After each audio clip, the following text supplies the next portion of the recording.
کو دیا, پہاڑوں کو دیا, لیکن سب نے اسے اٹھانے سے منع کر دیا اور یعنی قبول نہیں کیا اور وہ ڈر گئے کیونکہ اتنی بڑی ذمہ داری تھی. لیکن انسان نے اسے اٹھا لیا. تو اب انسان جو ہے اب اس کی اطاعت کرے گا, اللہ کی اطاعت کرے گا, اس کے دین کے مطابق چلے گا اور اس کی امانت میں خیانت نہیں کرے گا, تب تو وہ اشرف المخلوقات میں سے. لیکن اگر نہیں وہ اس کے برعکس کرتا ہے تو وہ ظاہر اسفل السافلین میں سے.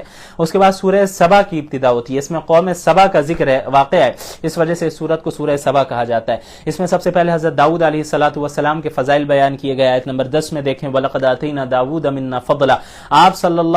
آپ علیہ السلام کو, حضرت داؤد علیہ السلام کو اللہ تعالیٰ نے بہت خوبصورت آواز دی تھی کہ جب وہ زبور کی تلاوت کرتے یا تسبیح و اذکار کرتے تو ان کے ساتھ ساتھ پہاڑوں پرندوں کو بھی اللہ تعالیٰ نے مسخر کر دیا تھا کہ ان کے ساتھ آپ بھی جو ہے ذکر و اذکار کریں. یہ ساری چیزیں ان کے ساتھ حضرت داؤد کے ساتھ ذکر کیا کرتی تھی. ان کی اتنی بہترین آواز دی تھی اللہ تعالیٰ نے انہیں. اس کے بعد اللہ تعالیٰ نے ان کے لیے لوہے کو نرم فرما دیا تھا. یہ مختلف چیزیں لوہے سے بناتے تھے, اسے موڑ کر آسانی سے زیرہ وغیرہ یہ ساری چیزیں بناتے تھے. اس کے بعد حضرت سلیمان علیہ السلام جو کہ حضرت داؤد کے بیٹے ہیں ان کا ذکر ہے.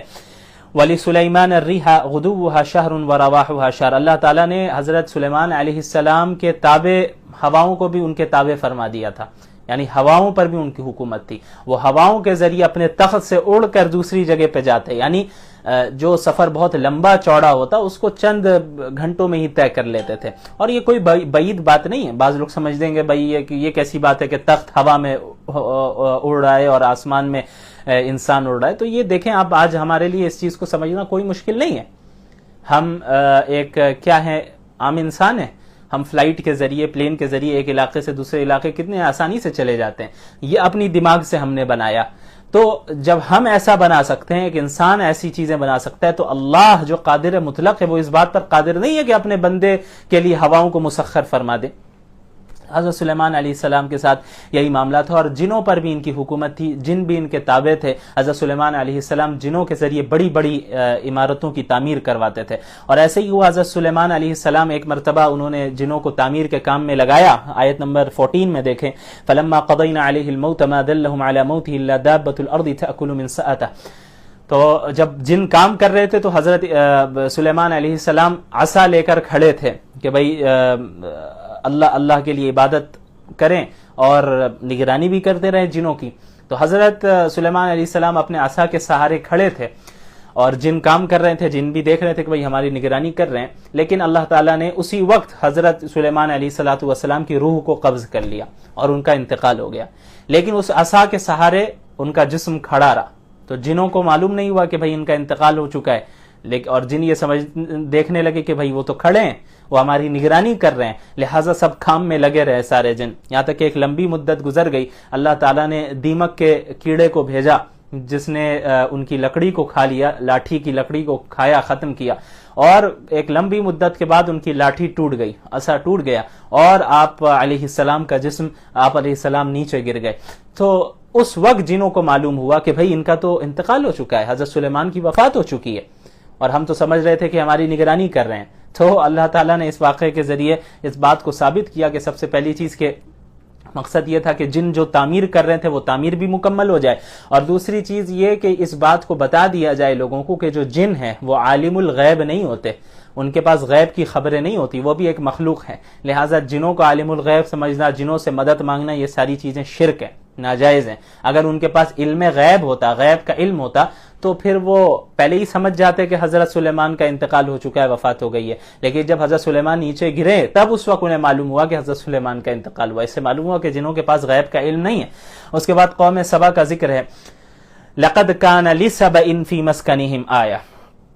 ایک قوم سبا جو تھی وہ یمن کے ایک علاقے میں وہ قوم آباد تھی, اور دو پہاڑوں کے درمیان ان کا علاقہ تھا. ایک وادی تھی اور بہت خوبصورت وادی تھی, اور وہاں پہ اللہ نے انہیں بہت سی نعمتوں سے نوازا تھا. پھلدار باغات تھے اور ساری چیزیں تھیں, اور وہاں کے بادشاہوں نے ایک ڈیم بھی بنا کے رکھا تھا پانی سٹور کرنے کے لیے. تو لیکن یہ قوم وہ تھی جو اللہ کی نافرمان تھی. ان لوگوں نے اللہ کی نافرمانی کی تو اللہ تعالیٰ نے اس ڈیم کو ہی ختم کیا, توڑ دیا, اور اس ڈیم کے ذریعے ہی پانی جو ہے باہر نکل آیا, اور جس سے پوری بربادی بستی میں پھیل گئی اور تمام لوگ ختم ہو گئے.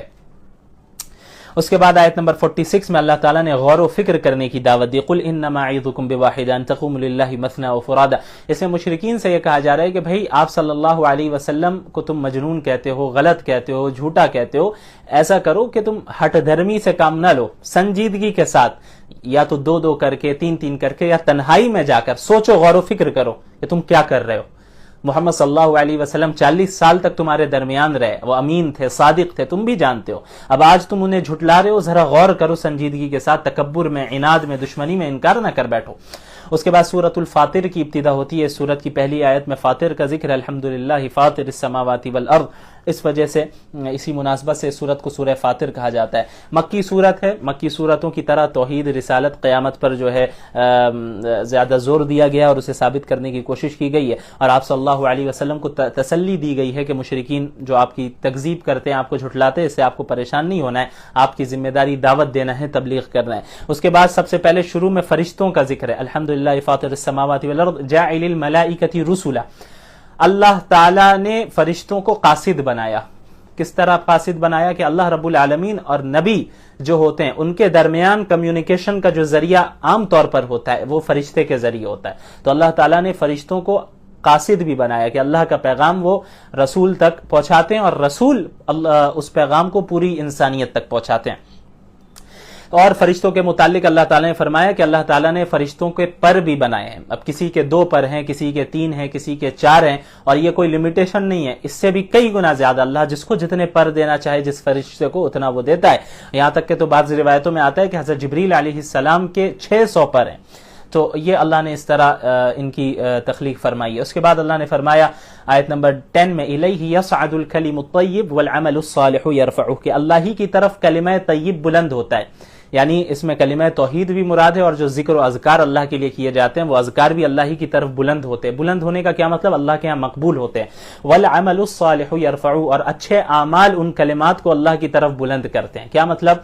کہ اب اگر کوئی عمل نہیں کر رہا ہے، اچھا عمل نہیں کرتا لیکن ذکر کر رہا ہے، تو ممکن ہے کہ وہ اذکار اس کے قبول ہو جائے، قبولیت حاصل ہو جائے. لیکن جو قبولیت تامہ جسے ہم کہتے ہیں، مکمل قبولیت، پرفیکٹ قبولیت جو ہونی ہے، وہ تو اعمال صالحہ کے ساتھ ہی. یعنی جب بندہ اعمال صالحہ بھی کر رہا ہو، پھر اذکار بھی کر رہا ہو، تب اس سے جو ہے قبولیت تامہ حاصل ہو سکتی ہے. اس کے بعد آیت نمبر 32 میں اللہ تعالیٰ نے اس امت کے 3 قسم کے افراد کا ذکر کیا. ثم اورثنا الكتاب الذين اصطفينا من عبادنا فمنهم ظالم لنفسه ومنهم مقتصد ومنهم سابق بالخيرات باذن الله. اس امت محمد صلی اللہ علیہ وسلم کہ جو افراد ہیں ان کی 3 قسموں کا بیان ہے، سب اللہ کے منتخب ہیں. سب سے پہلی چیز، ان میں بعض ظالم ہیں. ظالم وہ ہیں جو نیک اعمال بھی کچھ کرتے ہیں لیکن گناہوں سے بچتے نہیں ہیں، گناہ بھی کرتے رہتے ہیں. بعض معتدل ہیں، مقتصد، معتدل وہ ہیں جو نیک حلال کام کرتے ہیں اور حرام سے بچتے ہیں لیکن مستحبات کو نہیں کرتے اور ناپسندیدہ چیزوں سے نہیں بچتے ہیں. اس کے علاوہ ایک تیسری قسم ہے سابق بالخیرات، جو خیر کے کاموں میں جو لوگ سبقت لے جاتے ہیں. وہ ایسے ہیں جو حرام چیزوں سے بچتے ہیں، حلال چیزوں کو کرتے ہیں، مکروہات سے بھی بچتے ہیں، مستحبات کو بھی کرتے ہیں. یہ سب سے اعلیٰ درجہ ہے ان افراد کا. اس کے بعد آیت نمبر 45 میں اللہ تعالیٰ نے فرمایا وَلَوْ يُؤَاخِذُ اللَّهُ النَّاسَ بِمَا كَسَبُوا مَا تَرَكَ عَلَى ظَهْرِهَا مِن دَابَّةٍ، کہ اگر اللہ تعالیٰ گناہوں کی وجہ سے، کفریہ اعمال کی وجہ سے، شرک کی وجہ سے، بد اعمالیوں کی وجہ سے اگر بندوں کی پکڑ کرنے لگ جاتا، فوراً پکڑ کرنے لگ جاتا، تو اس زمین میں کسی ایک کو بھی نہیں چھوڑتا. انسان، جانور سب ختم ہو جاتے، ہلاک ہو جاتے. یعنی اللہ کا احسان ہے کہ اللہ فوراً پکڑ نہیں کرتا ہے. ورنہ آپ دیکھیں اللہ کی کتنی نافرمانی اس دنیا میں کی جاتی ہے. اللہ کی زمین، اللہ کا سب کچھ، اور اسی کے خلاف بغاوت کی جا رہی ہے. اسی کی جگہ پہ، اسی کی دنیا میں اپنا حق جتایا جا رہا ہے اور اللہ ہی کی نافرمانی کی جا رہی ہے اسی کی نعمتوں کو استعمال کرتے ہوئے. تو حق تو یہ تھا کہ اللہ تعالیٰ چاہتے تو ختم کر دیتے. اللہ تعالیٰ اگر فوراً اعمال کفر اور بد اعمالیوں کی پکڑ کرنے لگ جاتے تو اس زمین میں کوئی بھی نہیں بچتا. کیونکہ ہم میں سے کون ہے جس کے گناہ نہیں ہیں؟ سب کے گناہ ہیں. لیکن اللہ تعالیٰ ڈھیل دے کر رکھا ہے. ایک مدت تک، ایک مقررہ وقت ہے، وہاں تک مہلت ہے. اس سے پہلے جو توبہ کر لے وہ کامیاب ہو جائے گا. لیکن اب موت آ گئی، وہ مقررہ وقت مکمل ہو گیا، تو اب جو ہے سزا کاٹنی ہوگی، سزا کو جھیلنا ہوگا، برداشت کرنا ہوگا. اس طرح 22ویں پارے کا خلاصہ مکمل ہوا. سورہ یاسین کی ابتدا انشاءاللہ کل سے کریں گے، جو 23ویں پارے کا حصہ ہے اس میں اسے کور کیا جائے گا انشاءاللہ۔ وآخر دعوانا ان الحمد للہ رب العالمین۔